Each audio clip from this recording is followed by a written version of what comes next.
નમસ્તે, જય માતાજી મિત્રો, કેમ છો? તો હું છું રણવીર કે આજના વિડીયોમાં આપણે ચર્ચા કરવાના છીએ કે પીએમ આવાસ યોજનાના જેને ફોર્મ ભર્યા હતા એનું લિસ્ટ જારી થઈ ગયું છે. તો તમે કઈ રીતે ચેક કરશો તમારી પંચાયતમાં કોને કોને ઘર મળે છે અને કોના કોના મકાન પાસ થયા છે એનું લિસ્ટ જાણવા માટે તમે આ વિડીયોને પૂરો એન્ડ સુધી જોજો તો તમને ખબર પડી જશે. તો સૌથી પહેલાં તમારે કોઈ બી બ્રાઉઝર ઓપન કરી લેવાનું છે. આપણે ક્રોમ બ્રાઉઝર ઓપન કરી લીધું છે અને અહીંયા તમારે ગૂગલમાં જઈને સર્ચ કરી લેવાનું છે પીએમ આવાસ યોજના ગ્રામીણ એવું તમારે અહીંયા સર્ચ કરવાનું છે. સર્ચ કરો તો તમારી સામે આ પહેલે વેબસાઇટ આવશે. તો આ વેબસાઇટને અહીંયાથી ઓપન કરી દેવાની છે. ઓપન કર્યા બાદ તમારે અહીંયા કોઈક આવું એરર આવે તો એને કટ કરી દેવાનું છે અને તમારે અહીંયા 3 ડોટ પર ટિક કરી દેવાનું છે. 3 ડોટ પર ટિક કર્યા બાદ તમારે અહીંયા ડેસ્કટોપ સાઇડમાં ખોલી લેવાનું છે.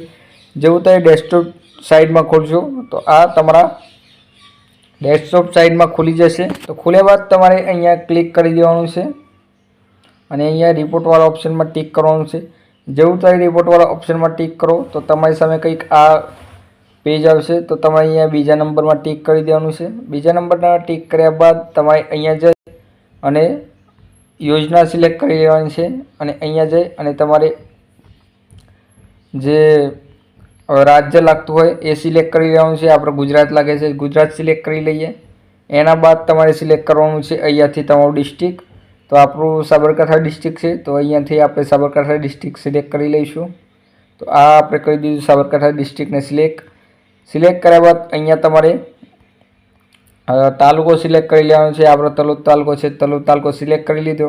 એના પછી તમારે અહીંયા જઈને સિલેક્ટ કરી લેવાનું છે કે તમારી પંચાયત કઈ લાગે છે. તો આપણો વાવ પંચાયત લાગે છે તો અહીંયા જઈને આપણે વાવ પંચાયતને સિલેક્ટ કરી લઈશું. સિલેક્ટ કર્યા બાદ અહીંયા તમારે જે બી માઇનસ પ્લસ હોય તો અહીંયા તમારે નાખી દેવાનું છે. તો 30 ને 30 હોય તો 60 થાય અને 60માં આપણે ઓછા કરી નાખીએ.